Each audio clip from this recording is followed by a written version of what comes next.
testing. The next one is, the next type of testing is after this.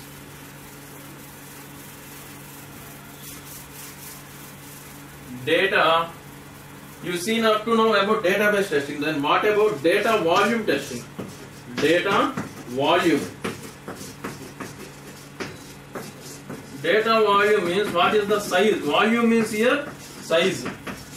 Clear? Okay. Data volume testing. Okay, let me explain this with a small example. Now let us say there is a site is there.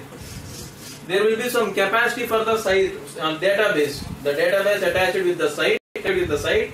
The database will be having some limit. Okay, so let me tell you with a small example. Here I am taking one water bottle here now. Excuse me. Okay, see here. Let us say this is 1 liter water bottle. Now the database here I am taking as database is water bottle. Let us assume like this, 1 liter water bottle. Okay, 1 liter water bottle I taken. Let us assume this as a 1 liter water bottle. The database size is 1 liter. Let us assume like this. Okay, so I am adding the data here now. Check, see here. The tester need to test the database like this.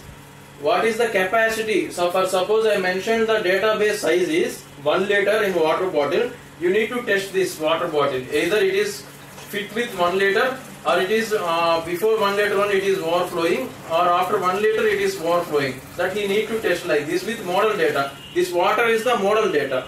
Whatever the water I am pouring into this bottle, this is the model data. Now see here.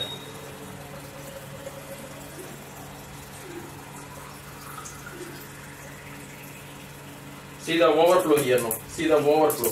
This is the overflow. Okay. This is how he need to test the database. He should test either it is set with is the limit is 1 liter or more than 1 liter or less than 1 liter, or it is overflowing more than 1 liter. Data leakage is happening after the crossing the limit or not. This is what he need to perform test on the database. Like suppose now we see in the in our general terms, when you come to the reality, when you see in the reality the data, this is the database. In this, let us say the size of the employee size is given, the limit is sir, this database for the developer side, this database supports for up to 100 employees only. Then he need to test the 100 employees before he is going to release the software. He have to take 100 employees model data, not a real data. He is going to take the 100 employees model data and he is going to add into the database. So he is going to perform the testing. Okay, it is fit with 100 employees limit, or it is crossing the it is fit with more than 100 employees, or it is less than, it is taking less than 100 employees. Like this you need to perform test on this database. This is what I mean about database testing. This is the second testing in the backend testing.